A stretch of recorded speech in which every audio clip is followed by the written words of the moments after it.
Hello guys! Welcome back to my YouTube channel. Ang topic natin ngayon ay about kay Metolive. So, nag-update na si Metolive. Meron na siyang GCash. Kasi nung unang labas ni Metolive ay wala talaga siyang GCash. Kaya maganda ang update niya ngayon kasi nilagyan niya ng GCash. Kasi karaniwan naman talaga kapag nagwi-withdraw tayo sa earning app ay GCash talaga ang gusto natin gamitin. So, nakapag-withdraw na nga ako sa GCash at ipapakita ko yun dito. At ito pang isa pang pinagbago kay Meto. Iba na yung pa-welcome task niya kaysa dati. So, yung lumang pa-welcome task niya, papakita ko dito.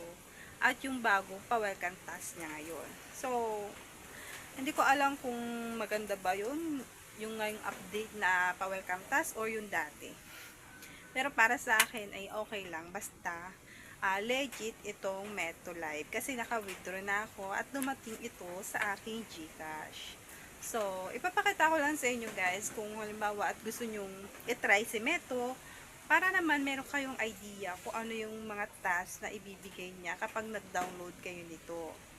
Siyempre, hindi naman siguro kayo papahuli sa mga libreng app na pwedeng kumita, 'di ba? Na walang inilalabas na puhunan. So, simulan na natin pagkatapos ng intro.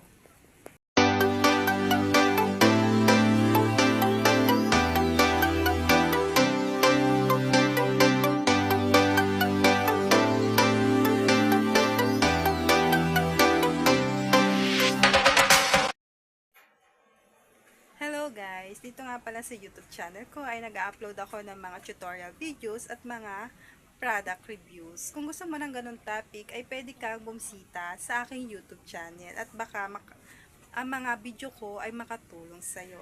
Siyempre, don't forget to subscribe, like, and share ng aking mga videos. Paano nga ba kumita dito kay Metolive? Madali lang ito kung meron kang sipag at tiyaga. Kailangan talaga natin ng sipag at tiyaga sa mga earning app na to. Kung kilala nyo si Chamit, itong Metolive ay hindi siya nagkakalayo kay Chamit. Meron din siyang caller. So, kung marami kayong sasagutin na caller, mas madali kayong sasahod. Siyempre, kung marami din kayong invite, ay mas madali din kayong sasahod. At kung halimbawa wala naman kayong caller at saka wala kayong ma-invite, ay okay lang din kasi meron naman siyang daily task. At dito nga kay Metolive, kapag dinownload mo siya, ay meron na agad siyang pa-welcome task. Ayan yung pa-welcome task niya ngayon. Ayan yung bagong update niya. At ito namang isa na ipapakita ko ay yung dating pa-welcome task niya, yung hindi pa siya nag-update. So, gusto ko lang ipakita sa inyo kung alin ang mas maganda. Pero kahit alin naman ang mas maganda, pagpiliin nyo, eh wala namang mangyayari. Ipinakita ko lang guys. So, wala lang. Gusto ko lang. At mahalaga dito ay meron pa rin siyang pa-welcome task, di ba?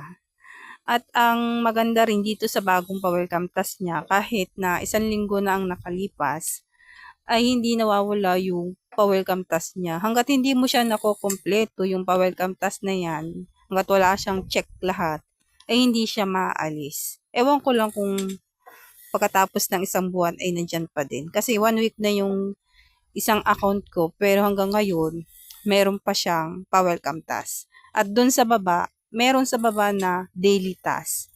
Magkasabay sila yung daily task at saka yung pa-welcome task. Basta mag-download kayo ng Metolive ay parehas nyo yon makukuha. Kapag ka ginawa nyo, parehas kayo makaka-receive ng gems doon. So, dito nga pala kay Metolive ay kailangan natin 100k gems para maka-withdraw.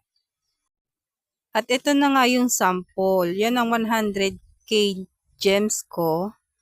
At pwede na siyang i-cash out. Minimum withdrawal yan guys. Katulad ng ibang app ay kailangan ng 100k.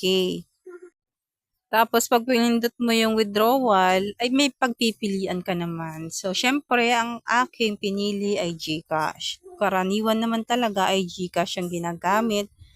Kaya maganda talaga na nag-update siya at naglagay siya ng GCash sa withdrawal method. At ayan na nga, may successful na tayo. $10 ang ating kinash out. At dumating na nga ito sa aking GCash. Pero hindi siya agad-agad dumating, guys. Kinabukasan pa siya dumating. Yung sahod, 20 hours bago dumating sa aking GCash.